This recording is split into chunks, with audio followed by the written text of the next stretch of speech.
अस्सलामुअलैकुम, welcome back with another video. आज की इस वीडियो में हम सीखेंगे आर्ट बोर्ड किसे कहते हैं इलिस्ट्रेटर के अंदर। आर्ट बोर्ड की सेटिंग्स क्या क्या होती हैं, आर्ट बोर्ड क्रिएट किस तरीके से किया जाता है और मल्टीपल आर्ट बोर्ड को किस तरीके से हम क्रिएट करते हैं। तो आइए स्टार्ट करते हैं।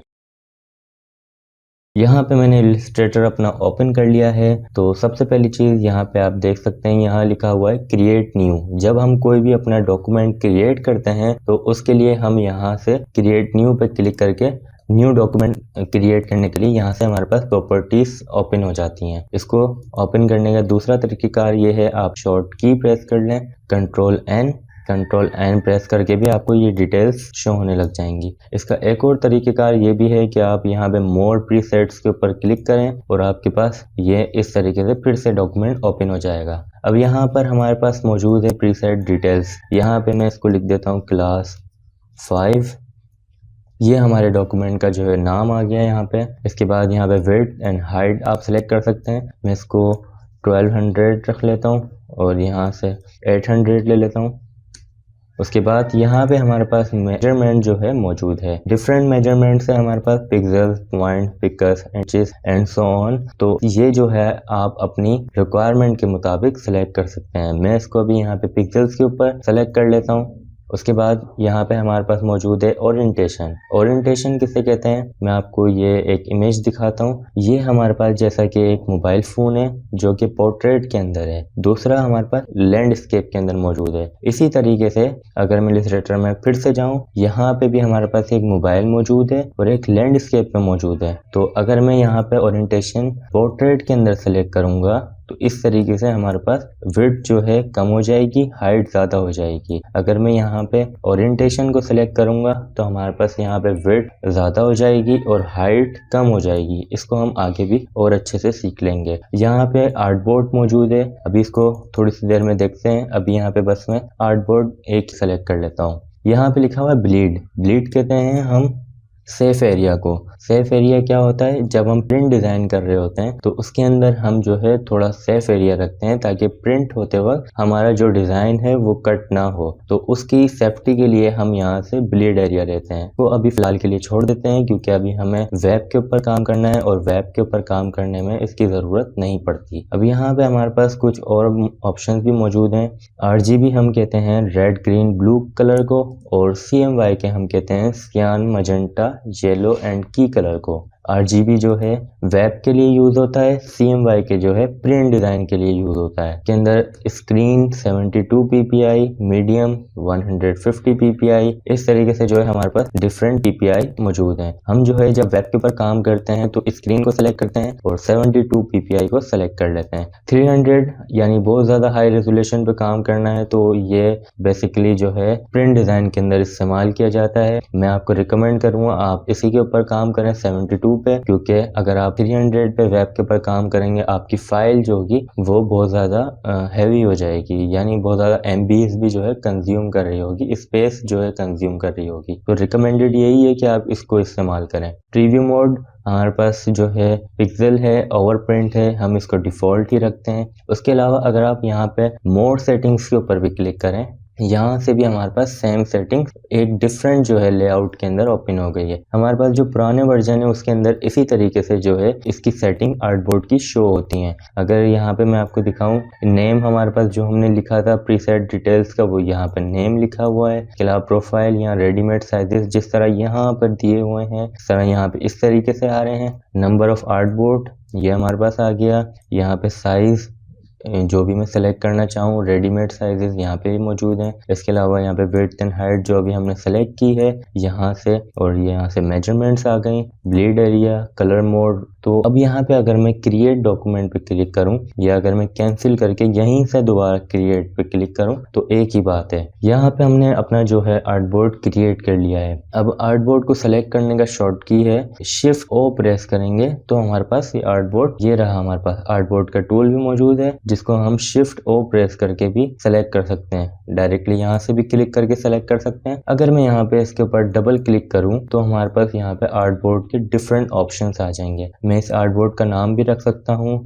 यहाँ पे आर्टबोर्ड 1 इसको मैं बस 0 लगा देता हूँ। आर्टबोर्ड 1 हमारे पास आ गया है। प्रीसेट्स हमारे पास, अगर मैं इसका साइज चेंज करना चाह रहा हूँ, बने बनाए जो हमारे पास प्रीसेट्स हैं उन्हें भी मैं सेलेक्ट कर सकता हूँ। इसके अलावा यहाँ पे विड्थ एंड हाइट को मैं सेलेक्ट कर सकता हूँ। ओरिएंटेशन हमारे पास, अगर मैं यहाँ पे पोर्ट्रेट सेलेक्ट कर लूँ तो अभी मैं आपको दिखाता हूँ ये किस तरीके से जो है हो जाएगा। इसके अलावा ये सारी चीज़ें आप 1 बाय 1 खुद से चेक करेंगे तो आपको और भी बहुत अच्छे से आइडिया होता जाएगा। अभी अगर मैं यहाँ पे ओके करूँ तो देखें हमारा जो लैंडस्केप था वह पोर्ट्रेट के अंदर कन्वर्ट हो गया और आर्टबोर्ड का नाम भी हमारे पास यहाँ पे आ गया है। यहाँ पे हमारे पास डिफरेंट साइजेस हैं। अगर मैं A4 के ऊपर क्लिक करूँ ये साइज कुछ इस तरीके से चेंज हो जाएगा। यहाँ पे पोर्ट्रेट एंड लैंडस्केप मौजूद है। लैंडस्केप पे क्लिक करूं तो ये हमारे पास चेंज हो गया, यानी विड्थ जो थी वो हाइट में कन्वर्ट हो गई और हाइट जो थी वो विड्थ के अंदर कन्वर्ट हो गई। फिर से मैं इसको पोर्ट्रेट कर देता हूं। इसके अलावा यहाँ पे आर्टबोर्ड का नाम यहाँ से भी चेंज कर सकते हैं। यहाँ से हमने इस टूल को सेलेक्ट किया हुआ है, मैं इसको इस तरह मूव भी कर सकता हूँ आर्टबोर्ड को अपने। इसके अलावा फिर से यहाँ पे अगर मैं क्लिक करूँ तो वही आर्टबोर्ड की सेटिंग जो हमने यहाँ से डबल क्लिक करके ओपन की थी वो यहाँ से भी ओपन हो सकती हैं। तो यहाँ से इसको कैंसिल कर देते हैं। इसी तरह यहाँ पे हमारे पास विड्थ एंड हाइट मौजूद है। अगर मैं इसकी विड्थ यहाँ से 500 कर दूँ और यहाँ से इसकी हाइट में 1000 कर दूँ, विड्थ एंड हाइट हमने यहाँ से चेंज कर ली है। और इस तरह आप यहाँ से डायरेक्टली भी डॉक्यूमेंट क्रिएट करने के बाद भी विड्थ एंड हाइट को चेंज कर सकते हैं। अगर मैं ये चाह रहा हूँ कि आर्टबोर्ड की एक कॉपी ले लूँ, कॉपी लेने के लिए मैं क्या करूँगा, यहाँ पे आर्टबोर्ड को मैंने ऑलरेडी सेलेक्ट किया हुआ है, मैं ऑल्ट प्रेस करूँगा और इसकी इस तरह से एक कॉपी मैं इसको ड्रैग कर रहा हूँ, यानी मूव कर रहा हूँ। कहीं पे भी मूव करूँ वहाँ पे हमारे पास एक कॉपी आ जाएगी। मिसाल के तौर पे अगर मैं चाह रहा हूँ स्ट्रेट लाइन के अंदर एक कॉपी आए तो मैं यहाँ पे शिफ्ट भी प्रेस कर दूंगा ऑल्ट के साथ, तो ये हमारे पास स्ट्रेट लाइन में एक कॉपी आ जाएगी इस तरीके से। इसी तरह अगर यहाँ पर हमने कुछ भी क्रिएट किया हुआ है,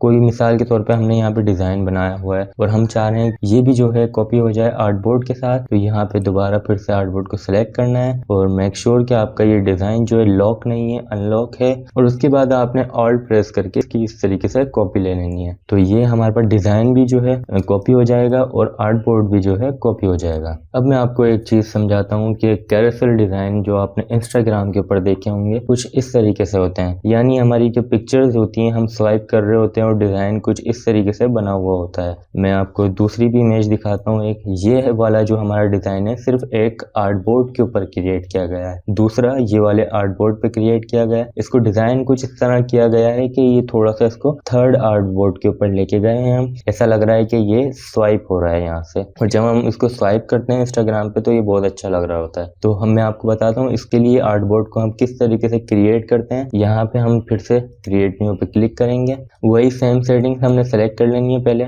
उसके बाद वैसे इसका जो कैरोसेल का साइज होता है वो 1080 विड्थ एंड 1920 हाइट।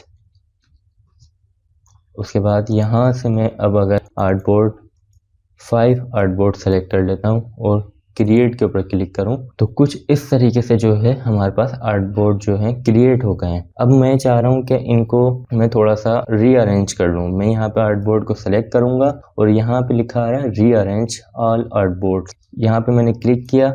अब यहाँ पे मुख्तलिफ तरीके से हम रीअरेंज कर सकते हैं। अगर हम मुझे कैरोसेल डिज़ाइन करना है तो मैं यहाँ पे अरेंज बाय रो को सेलेक्ट करूँगा, इस वाले आइकन को, और यहाँ से स्पेसिंग इसकी 0 कर दूंगा। और यहाँ से आके लेआउट ऑर्डर मुझे लेफ्ट से नहीं राइट से चाहिए, यानी फर्स्ट आर्टबोर्ड के बाद 2, 3, 4 इस तरीके से आए, तो मैं यहाँ पे इसको राइट सेलेक्ट करके ओके कर दूंगा।